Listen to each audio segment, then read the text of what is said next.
Right now, the world economy stands at an alarming precipice. But would it surprise you to learn that the events of today are nothing new? Give me the next few minutes, and I'll show you that there are cycles to history that can not only allow you to see the future, but to make preparations for the very predictable outcomes. You're about to discover that huge financial gyrations, inflation, loss of personal freedom, and out-of-control government are all things that we have been warned about for centuries and are the direct consequences of the monetary system itself. In fact, most world history is determined by monetary history. So what lessons can we take from the past to help us navigate the perfect economic storm that awaits us?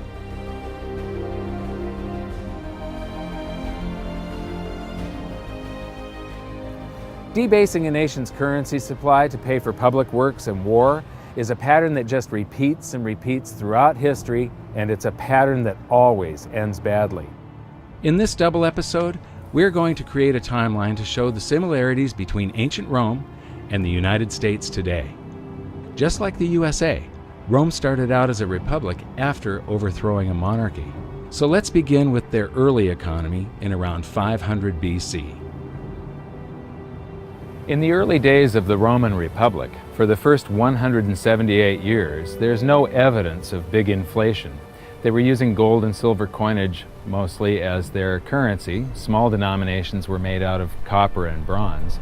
Then Hannibal of Carthage starts to harass Rome in something called the Second Punic War. And to pay for this war, they did deficit spending by taking the coins that they took in taxes, melting them down, and adding cheap and abundant base metals such as copper so that they could mint more coins. This caused a big inflation, and the inflation was one of the factors that brought the Roman Republic down to a dictatorship, the Roman Empire. Most of Rome's gold and silver was stored in vaults under the floor of their treasury, which was also known as the Temple of Saturn. If you visit Rome, go to the Forum in the center of the city, where you can still find the ruins of the temple today. And here's something I found really interesting. The U.S. Treasury in Washington, D.C. has almost exactly the same design. So now let's start filling in our timeline of events to keep track of the major similarities between Rome and the USA. We just learned that the early Roman Republic enjoyed a long period of practically no inflation because they used sound money, pure gold and silver. Interestingly, the United States started on the same path. From the late 1700s to the early 1900s, prices were very stable thanks to laws that mandated the use of gold and silver as money, and our people were not robbed by inflation. But in both instances, it was the ongoing debasement of the money for war spending and public works that led to economic chaos. Tell us the parallels between Rome and what's happening in the United States today. Well, they're obviously two very different societies, but there are some broad parallels. Rome was a republic. They made sure they had two people each year who were the rulers, the consuls. They always changed because the Romans were worried. They'd had a monarchy before, very unpopular. They overthrew it, so they didn't want anyone getting too many powers. What did in Rome? No surprise, excessive taxation and debasing the money. When you look at the coinage, it started out being an exact measure of copper for the sestertii and silver for the denarii, and by the time it was all over, worth absolutely nothing with perhaps a wash of silver to make it look like the original thing, which is exactly what we're doing now. So these patterns repeat themselves. They always repeat themselves. The Romans were the first culture to understand that a currency maintains its value because of its rarity. Julius Paulus once said, "This device, being officially promulgated, circulates and maintains its purchasing power not so much from its substance as from its quantity." Even still, the Romans never stopped churning out more currency, just like the USA today and the ancient Greeks before them. But in their race to debase, the Romans came up with some new twists of their own. The first of these twists was coin clipping. Whenever a Roman would enter a government building, they'd simply clip the edge off of their gold or silver coin. They would save up all of those clippings, melt them down, and mint more coins, expanding the currency supply. And when that wasn't enough, they developed the art of revaluation, where you just take a coin and you stamp a new value on it. You got 100! That's simple. The move away from precious metals to something less than precious metals, and the Roman Empire famously clipped their coins. This was a debasement of the currency. There wasn't a paper currency, but it was a debasement of the currency. In the US, there's a very interesting phenomenon going on where they're not clipping coins, but when you go to the supermarket, you find that the portions of the items at the supermarket on sale are shrinking. You know, the servings on various other consumer products are getting smaller and smaller, but this price is the same. So it's very similar to that old Roman coin clipping trick from 2,000 years ago. It's another form of currency debasement, but it's hidden through cardboard and marketing and fancy presentation, but the people are nevertheless having their currency debased. So why should you care about this? The quality of a society is directly proportional to the quality of its money. Stable money leads to stable prices, which leads to a stable society, whereas debasement of the currency leads to the demise of empires. The major reason for Rome's ongoing currency debasement was to pay for their ever-expanding empire and never-ending wars. The precious metals content of their coinage fell further and further until it had next to no connection with the pure gold and silver that had initially provided them with a stable economy. Cut to today, and we see the same pattern. Up until the outbreak of World War I, the United States had very high levels of precious metals in its coinage, and treasury notes were backed by gold at a 1-to-1 ratio. From there, the USA debased its currency more and more to pay for World War II, the Korean War, and then the Vietnam War, until finally the link between gold and the US dollar was severed completely. For those new to the series, let's revisit the pivotal event that has managed to sneak under the radar of modern historians as nothing more than a side note, even though it will have repercussions for generations to come. It was an unprecedented act of global debasement by a modern wannabe emperor that would make any Roman ruler hang his head in shame. Most people think that President Nixon's criminal activities were limited to wiretapping and spying on the competition. But his greatest crime came on August 15th, 1971, when he severed the last ties between the dollar and gold, when he ended the Bretton Woods system. I have directed Secretary Connally to suspend temporarily the convertibility of the dollar into gold or other reserve assets, except in amounts and conditions determined to be in the interest of monetary stability and in the best interest of the United States. The Bretton Woods system tied all of the world's currencies to gold through the US dollar. But instead of running out and hanging the guy when he took the world off of gold, the world just yawned and accepted that we were now on a fiat currency system, that we were now on this infinitely expanding system, that we no longer had money, we had currency. Money should be a fixed measure of value. It's like 5,280 feet in a mile, or 12 inches in a foot. I gave you the example. Imagine trying to build a house, say 2,500 square feet.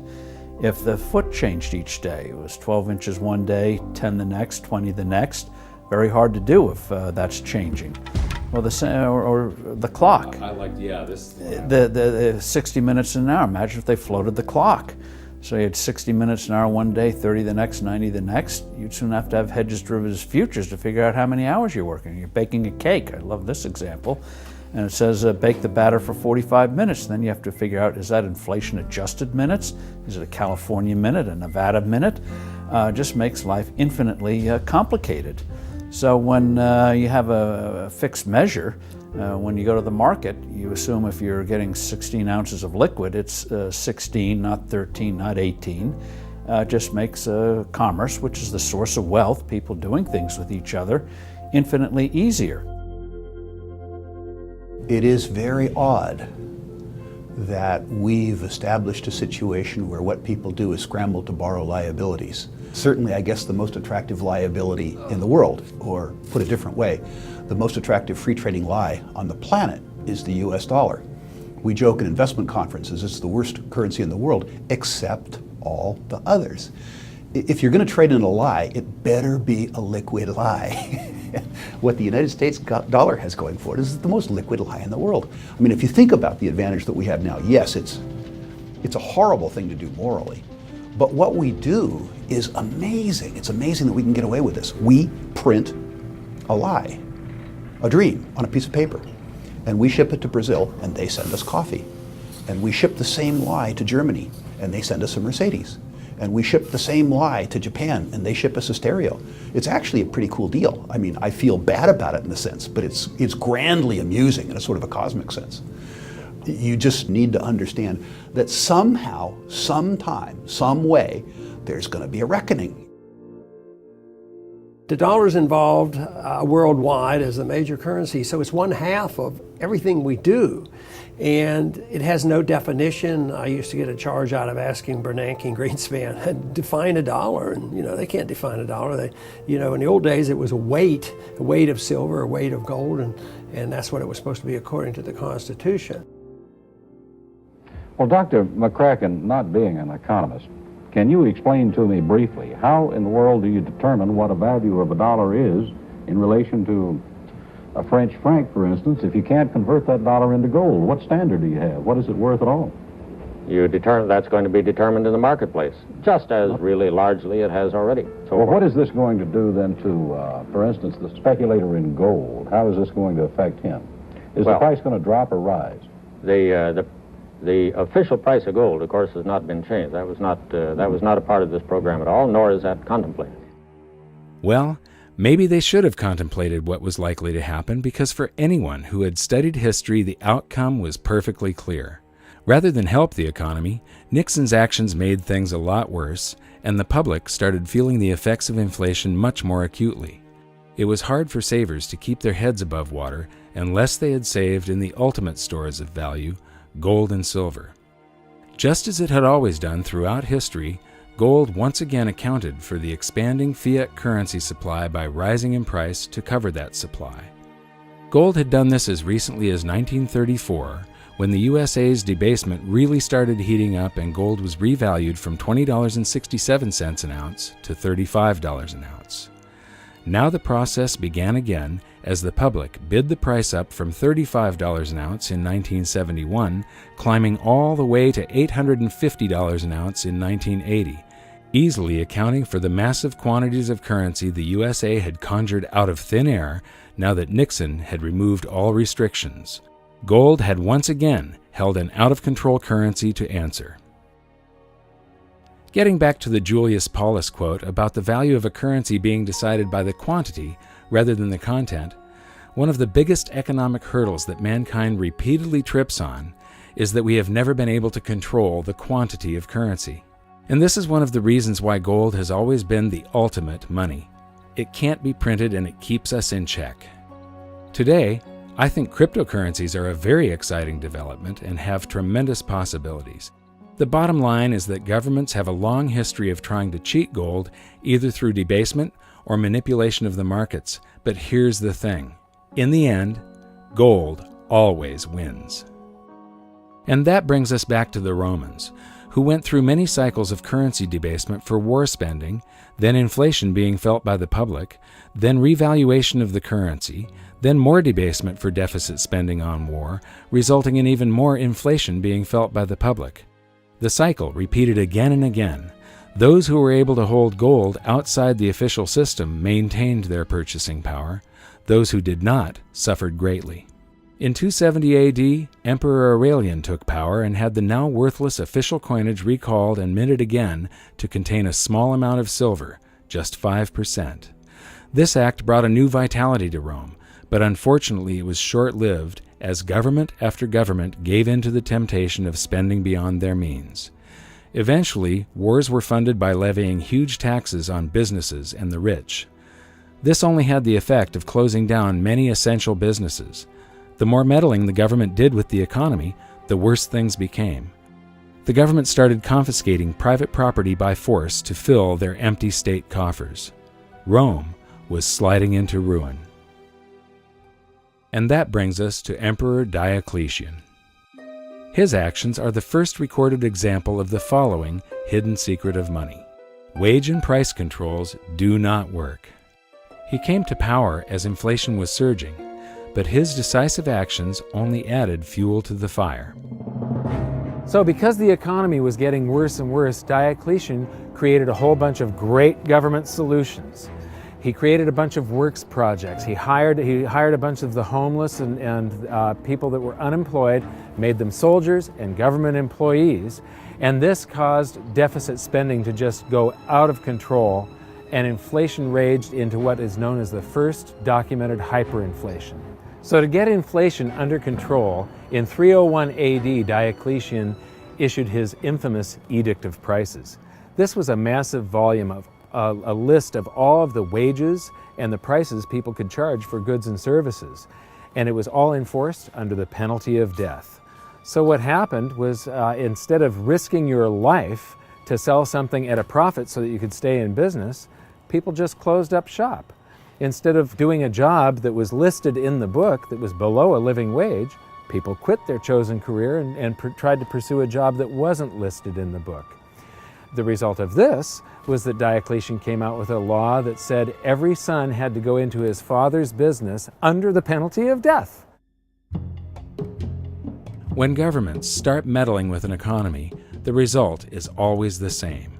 Prices become distorted. This is a huge danger because prices act as a signal for an economy. They indicate to producers and buyers where true value lies. The outcome is always economic turmoil, shortages, and black markets. We've seen what happened to gold when Nixon started his economic interference. So now let's go back and see what happened when Diocletian started his jumbo-sized meddling with the economy. We know when Diocletian created the Edict of Prices that the price of gold was 50,000 denarii per pound. And then we also know from transaction receipts around 50 years later, the price of gold had risen to 1,200,000,000 denarii per pound. That's a 42,400% hyperinflation over a 50-year period. That would be similar to if gold was $35 an ounce 50 years ago. Today, 1 ounce of gold would be about $1.5 million. Another analogy that I can make is if an average family car was about $2,000 50 years ago, today it would be selling for $85 million. Just imagine $85 million on the windshield of a car at a car lot. That's the type of inflation these poor people suffered through. Well, wage and price controls upends an economy, gives more power to the government. What are price controls? Prices are supposed to convey information. That's what markets are about, knowledge and information. So a price will tell you something is dear. Oh, get out and produce more. The price is low. Maybe you're producing too many of it.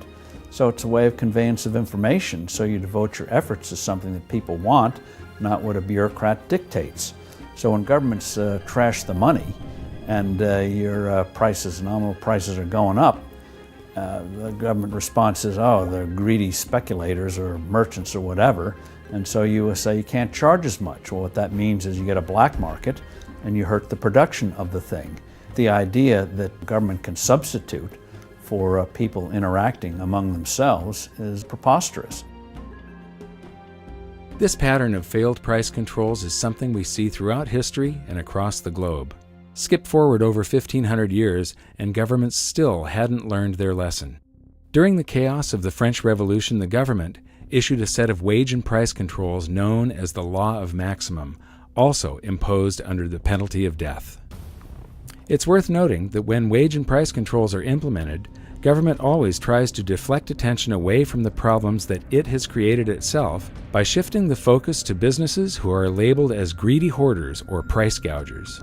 In reality, most are just average people trying to keep their business afloat doing their best to deal with the unstable supply and demand curve created by government meddling.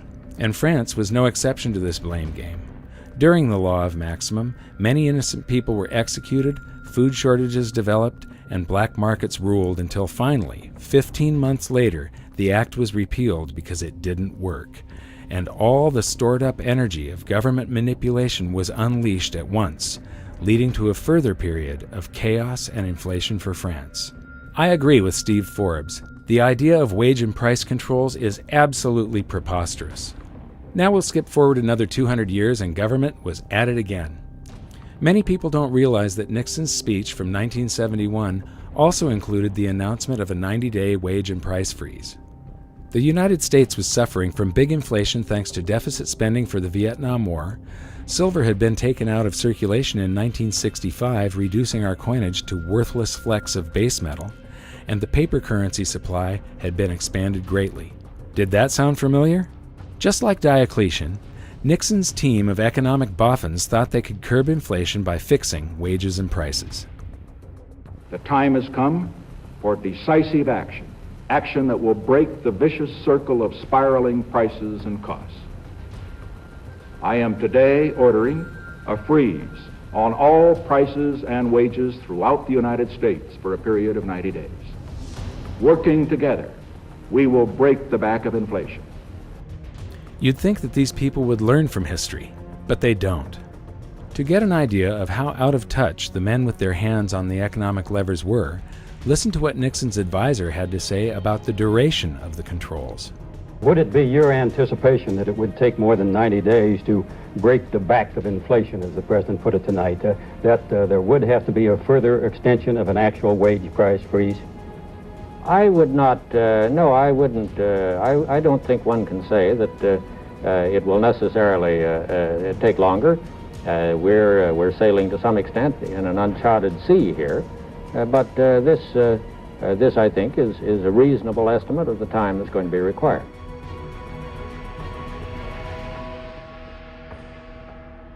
Glenn Rather. President Nixon is expected to speak for about 15 minutes on his new economic policies. The President's address tonight comes against a background of the following facts, among others: record high gold prices and rapidly increasing cost of living figures for most Americans. The wholesale price index rose by 2.1% during the month of May.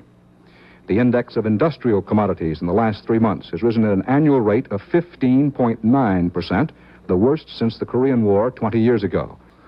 All of that part of the general background of the President's remarks tonight. Every American family is confronted with a real and pressing problem of higher prices. And I have decided that the time has come to take strong and effective action to deal with that problem. Effective immediately, therefore, I am ordering a freeze on prices. This freeze will hold prices at levels no higher than those charged during the first 8 days of June. It will cover all prices paid by consumers. What was Albert Einstein saying? What kind of an idiot would do the same thing over and over and expect different results each time? And it's the same pattern that's happened repeatedly, cycle after cycle after cycle after cycle for thousands of years. A country borrows itself into bankruptcy. It creates more money to try to pay its debt. Prices go up. People rebel. The whole system falls apart. And I'm scared about it. Countries collapse over this. They go to war about this kind of thing. Rebellion in the street, overthrows of government, the whole 9 yards. There is nothing to be gained from inflation and everything to lose, and we're going to lose everything. Around the world, people don't seem to realize that government intervention always makes things worse. It's the government manipulating things. Whenever you manipulate something and try and control it over here, and not allow the free markets to balance everything all by themselves, something comes squirting out way over here that you just don't expect. For instance, the dot-com bubble popped in 2000. Alan Greenspan lowered interest rates to try and get the stock markets back up again, and he accidentally created a real estate bubble that's now devastating the world. Back during World War I, they inflated the currency supply tremendously. The Federal Reserve was born just at the beginning of World War I. We added to the currency supply by adding bonds to back our currency along with gold. Then there was this big, it's called the Depression of 1921. It's the single greatest deflation that the U.S. has ever seen. It's bigger than the Great Depression. The contraction of the currency supply was huge. The reason nobody knows about the Depression of 1921, they only know of the stock market crash of 29 and the Great Depression, is because the government did not rush in to save us. The Federal Reserve didn't try to suddenly lower interest rates down to zero. They didn't manipulate the free markets. They let the free markets work. It was horrible for a year. There were bankruptcies and foreclosures. People lost homes and things like that. But the bankruptcies and the businesses that folded, there were new businesses that were more efficient, that grew up to take their place.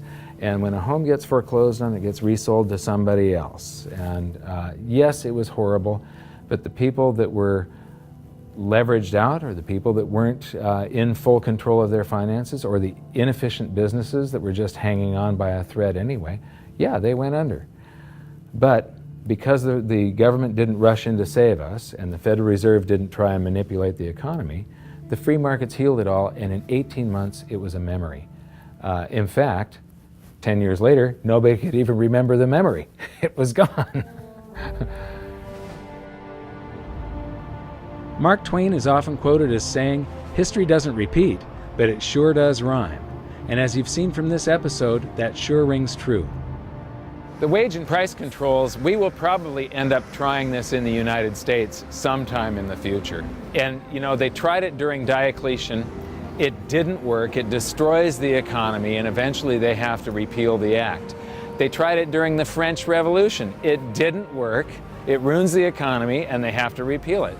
Nixon tried it. It didn't work. It ruined the economy, and they had to repeal it. It's not going to work the next time they try it. This stuff just keeps on happening over and over and over again, and part of it is caused by the 4-year election cycle. All of the politicians are worried about what's going to happen on their watch, and they push all the problems forward to the next administration. They really don't care what's going to happen out in the future. They care what's happening, you know, how they're remembered. So I'm expecting this to happen in the United States sometime. Right now I'm expecting a deflation, but when we get to big inflation or hyperinflation, you can pretty much count on the fact that they're going to make the same stupid mistakes, because politicians do not read monetary history. This is just the beginning of the similarities between ancient Rome and the USA. In the next episode, we're going to focus on some more amazing events that are echoing throughout history to today. And we'll see what the future holds for the United States if we continue down the same path so many societies have gone before.